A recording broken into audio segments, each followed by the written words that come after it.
আসসালামু আলাইকুম। আমি এখানে কেক বানানোর জন্য 1 কাপ ময়দা, 1 কাপ গুঁড়ো দুধ আর বেকিং পাউডার নিয়েছি।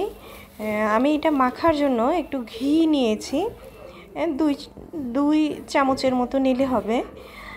এখন আমি এটা ভালো মতো মেশানোর জন্য আঠা আঠা ভাব আসবে, তারপরে সামান্য একটু লিকুইড দুধ দিয়েছি।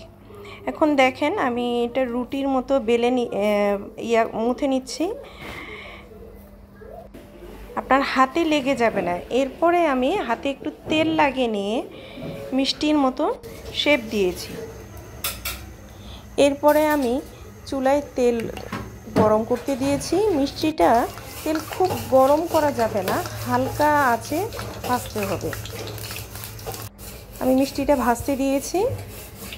মিষ্টিটা আস্তে আস্তে ব্রাউন কালারের মতো আসবে, খুব বেশি ভাজা যাবে না, তাহলে কিন্তু মিষ্টিটা শক্ত হয়ে আসবে।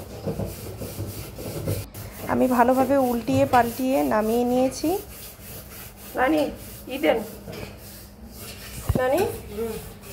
ভাজার পরে আমার এই অবস্থা হবে, মিষ্টির রং এরকম আসবে, খুব কড়া ভাজা যাবে না, তাহলে কিন্তু শক্ত হয়ে যাবে। এরপরে আমি একটা প্যানে একটু পানি আর 2 টিস্পুন যেরকম চিনি মানে মিষ্টি পছন্দ সেই রকমভাবে নিয়ে আমি চুলায় দিয়েছি, এবং মিষ্টির উপরে যে ক্রিমি ভাবটা আমরা দেখি সেটার জন্য সামান্য গুঁড়ো দুধ এভাবে করে দুধ পানিতে আমি মিক্সড করে নিয়েছি। এরপর মিষ্টির মধ্যে শিরায় দিয়ে মিষ্টিটা উপরে এই ক্রিমি পাউডারটা দিয়ে দিয়েছি। আমরা যে দোকানে মিষ্টিটা খাই সেটা এভাবেই তৈরি করা হয়। ধন্যবাদ।